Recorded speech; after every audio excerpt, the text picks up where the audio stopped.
পালিয়ে এসে স্ত্রীর কুকীর্তি ফোনে আবিরকে জানিয়ে দিল পেখম। সম্পূর্ণ জানতে দেখতে থাকো। গল্পের শুরুতেই দেখা যায় স্ত্রীর অ্যাক্সিডেন্ট হয়েছে, এমনই একটা খবর এসেছিল পেখমের কাছে। পেখম আর কিছু না ভেবে ওই গুন্ডাগুলোর থেকে অ্যাড্রেসটা শুনে নিয়ে লিখে নিয়েছিল। পেখম তো জানেই না যাদের সাথে ফোনে কথা বলেছে তারা আসলে গুন্ডা। এরপরেই পেখম সেই অ্যাড্রেসটা নিয়ে বেরিয়ে যায়। খুঁজতে খুঁজতে পৌঁছে গেছে সেই অ্যাড্রেসের কাছে, আর তারপরেই সেখানটা দেখে ফাঁকা। মনে মনে পেখম ভাবে, তাহলে কি দিভাইকে হসপিটালে নিয়ে যাওয়া হয়েছে? কোথায় গেল দিভাই? আমাকে জানতেই হবে।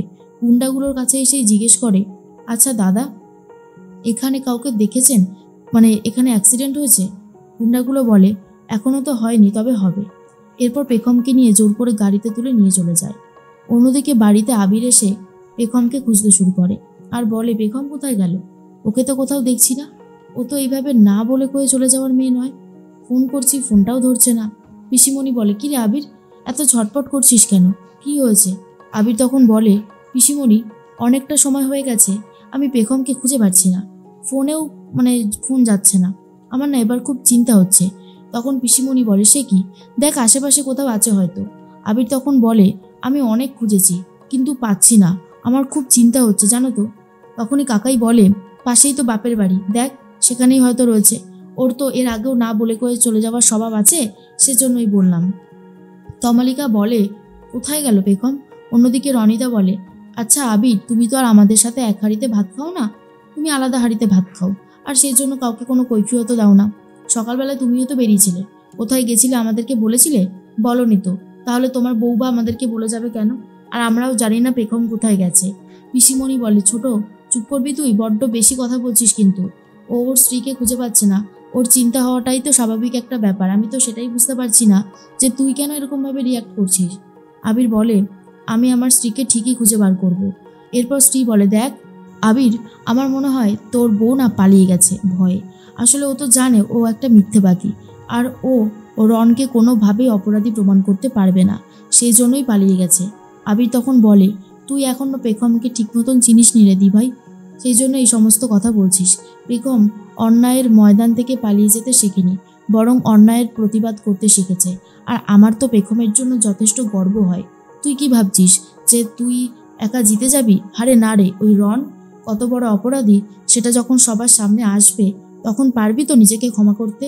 এই যে তুই আমার সাথে পেখমের সাথে যেভাবে অসভ্য ব্যবহার করিস, এরপরে আমার তো কোনোভাবেই মনে হয় না যে তুই নিজেকে ক্ষমা করতে পারবি। তখনই পিসিমণি বলে, থাক থাক, এই সমস্ত কথা বলে এখন আর সময় নষ্ট করিস না, এখন তোকে খুঁজতে বেরোতে হবে।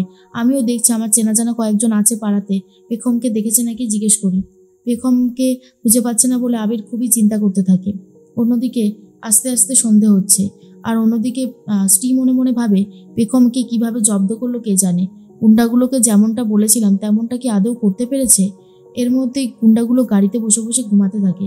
আর তখনই আরেকজন গুন্ডা বলে, হ্যাঁ রে, এবারে কি করবি? অনেকটা সময় তো হয়ে গেছে, কি যে কাজ করিস না, এবার কি করবি মেয়েটাকে নিয়ে? তখনই আরেকজন গুন্ডা বলে, কি আর করব, এবারেই তো শুরু হবে খেল। এর মধ্যেই পেখমের জ্ঞান ফিরে আসে, আর পেখমের যেই জ্ঞান ফিরে এসেছে তখনই গুন্ডাগুলোকে মারতে শুরু করে, কিন্তু কোনো লাভ হয় না, বরং গুন্ডাগুলো এমন একটা ইঞ্জেকশন দিয়ে দেয় যার জন্য পেখম আবারও ঘুমিয়ে পড়েছে। দুজন গুন্ডা বলাবলি করে, রাত তো মোটামুটি হয়েছে, এবারেই আসল খেল শুরু করতে হবে ম্যাডামের কথা অনুযায়ী। আসুন, নেশার ওষুধটা ভালোভাবে দিয়েছিলিস তো? তখন গুন্ডাটা বলে, হ্যাঁ বস দিয়েছি, চিন্তা করো না। এদিকে পেখমের খোঁজ পাচ্ছে না আবির। যত সময় যাচ্ছে তত বেশি করে আরও চিন্তা বাড়তে থাকে, আর ভাবতে থাকে কোথায় গেল, এতটা সময় কেন লাগছে, কি যে করি বুঝতে পারছি না। পেখম তো আমাকে কিছু জানিয়েও যায়নি। আর তখনই রনিতা বলে, আমার মনে হয় সত্যি পেখম পালিয়েছে, এটা ছাড়া আর কিছু মনে হচ্ছে না। আবির বলে, পেখমকে খুঁজে বার করতে হলে আমাকে বেরোতে হবে, আর একবার ঘরে গিয়ে দেখবো যদি কোনো ক্লু পাই। এরপর আবির ঘরে চলে গেছে। সেখানে গিয়ে অনেক কিছু খুঁজতে থাকে কিন্তু পায় না। ভগবানের সামনে দাঁড়িয়ে বলতে থাকে, ঠাকুর ঠাকুর, পেখম কোথায় গেল? আমি যে পেখমকে খুঁজে পাচ্ছি না, আমার যে খুবই চিন্তা হচ্ছে।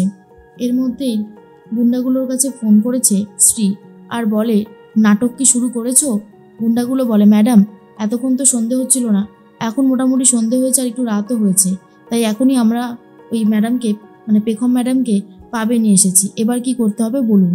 স্ত্রী তখন বলে, শোনো ভালো করে কথাটা শুনবে, আমাদের কালকে একটা কোর্টে কেস আছে, আর আমরা এটাই প্রমাণ করতে চাই যে মেয়েটা মানে পেখমের নেশা করার রোগ আছে, নেশা করে, বারে গিয়ে অসভ্যতামি করে, আর সে একটা ভিডিও ক্লিপ আমার লাগবে, বুঝতে পারছো তো? গুন্ডাগুলো বলে, ও হ্যাঁ বুঝতে পেরেছি ম্যাডাম, এইটুকুই চাই তো? স্ত্রী তখন বলে হ্যাঁ। তখন গুন্ডাগুলো বলে বেশ, আমরা সব কিছু করে দিচ্ছি। এর মধ্যেই পেখমকে জোর করে পাবের ভেতর নিয়ে এসেছে। পেখমের শরীরটা আরও বেশি করে খারাপ লাগতে থাকে, কিন্তু পেখমের জ্ঞান আছে আবার জ্ঞান নেই, এমনই হতে থাকে। শরীরের মধ্যে অদ্ভুত একটা কষ্ট হচ্ছে পেখমের। অন্যদিকে আবির টেনশন করতে থাকে আর ভাবে কি করে আমি এখন পেখমকে ফিরিয়ে নিয়ে আসবো বাড়িতে। নিশ্চয়ই কোনো বিপদ হয়েছে, নাহলে তো কখনো এরকম করে না। না বলে কয়ে যাওয়ার মেয়ে পেখম না। হঠাৎ করে দেখতে পায় সামনেই একটা ডায়েরি ছিল, আর সেখানে একটা পাতা ছেঁড়া, মনে হচ্ছে কোনো কিছু লেখা ছিল। সেটাই ভাবছে আবির আর বলে আমি তো কিছু লিখিনি, তাহলে কি পেখম কিছু লিখে ছিঁড়ে নিয়ে গেছে? কিন্তু কি লিখেছে? এরপর পেন্সিল দিয়ে ঘষতেই কি লিখেছিল সেটা ফুটে ওঠে, আর তারপর বুঝতে পারে এটা একটা অ্যাড্রেস। সেই অ্যাড্রেসেই আবির যাবে বলে ঠিক করেছে। আর এর মধ্যেই পেখমের অবস্থা তো খুবই খারাপ। গুন্ডাগুলো পেখমের সাথে অসভ্যতামি করতে শুরু করে, আর পেখম বলে আমাকে এখান থেকে পালাতে হবে, যেভাবেই হোক না কেন এখান থেকে আমি পালাবই। অন্যদিকে স্টিভ ভাবে কাজটা হয়ে গেলেই ভালো হবে, রনকে ছাড়ানোর জন্য এই প্রমাণটা আমাদের কাছে দরকার, তারপরেই পেখমকে উচিত শিক্ষা দেওয়া যাবে। একবার রনকে আমি ছাড়িয়ে নিয়ে আসি, তার মধ্যে পেখমটা যেন আবার বাড়াবাড়ি না করে। গুন্ডাগুলোকেও খুব একটা ভরসা করা যায় না। এর মধ্যে গুন্ডাগুলো নিজেরা পাবের ভেতর নাচানাচি করতে শুরু করে, ড্রিঙ্কস করতে শুরু করে, আর সেই সুযোগে পেখম আস্তে করে সেখান থেকে পালিয়ে যায়। এরপর গুন্ডাগুলো এসে দেখে পেখম তার সিটে নেই, আর বলে কি পাখি কোথায় গেল? তখনই আরেকজন গুন্ডা বলে এই জন্য আমি বলেছিলাম চোখে চোখে রাখতে, দেখলি তো এবার কি হবে? ম্যাডামকে আমি কি উত্তর দেব? সর্বনাশ, এবার তো আমরা পুরো শেষ হয়ে যাবো রে।